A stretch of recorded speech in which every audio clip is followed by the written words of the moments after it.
বাংলায় দলের আদি ৯০-এর দণ্ডই এখন মাথা ব্যথার কারণ পদ্ম শিবিরের। নিজেদের অন্দরের কোন্দলই থামাতে পারছে না যারা, তারা বিরোধীদের সঙ্গে কি লড়াই করবে এই নিয়ে চিন্তায় বিজেপির কেন্দ্রীয় নেতৃত্ব। সেই সব দুর্বলতা কাটিয়ে দলকে একজোট করার টনিক দিতে শুক্রবার দলীয় রাজ্য নেতৃত্বকে নিয়ে বৈঠকে বসেছিলেন কেন্দ্রীয় মন্ত্রী তথা বঙ্গ বিজেপি নির্বাচনী পর্যবেক্ষক ভূপেন্দ্র যাদব। সেখানেই ২০২৬ নির্বাচনের আগে নিচুতলার দুর্বলতা ও আদি ৯০-এর কোন্দল মেটানোর বার্তা দিয়েছেন তিনি। অক্টোবরের শেষ থেকেই বাংলায় লাগাতার কর্মসূচি করবে গেরুয়া শিবির। জেলায় জেলায় কর্মসূচির ঘোষণা হবে শীঘ্রই। কেন্দ্রীয় মন্ত্রী ভূপেন্দ্র যাদবকে যেমন বঙ্গ বিজেপি নির্বাচনী পর্যবেক্ষক করা হয়েছে, তেমন সহকারী নির্বাচনী পর্যবেক্ষক করা হয়েছে ত্রিপুরার প্রাক্তন মুখ্যমন্ত্রী বিপ্লব দেবকে। ২৫শে সেপ্টেম্বর নাম ঘোষণার পরে এদিন প্রথম কলকাতায় এসে বৈঠক করেন তারা।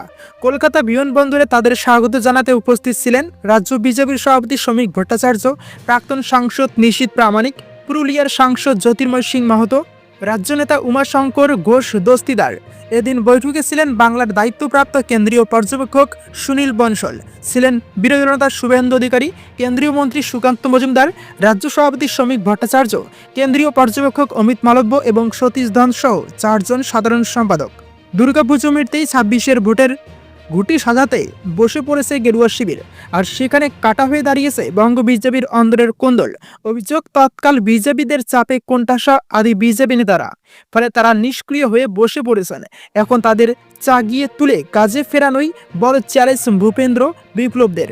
এদিনের বৈঠকে আগামীতে কোন কোন ইস্যুতে কি কর্মসূচি নেওয়া হবে তা নিয়ে আলোচনা হয়েছে। SIR নিয়ে বিজেপি কি পথ নেবে তা নিয়ে নির্দিষ্ট গাইডলাইন বেঁধে দিয়েছেন কেন্দ্রীয় নেতৃত্ব। বিজেপি রাজ্য সভাপতি আলাদা করে কথা বলেছেন ভূপেন্দ্র যাদব। নবীন প্রবীণ লড়াই বন্ধ করে বলেছেন যারা বসে আছেন তাদের সক্রিয় করতে বলেছেন তিনি। বুথ কমিটির কাজ নিয়েও ক্ষোভ প্রকাশ করেছেন।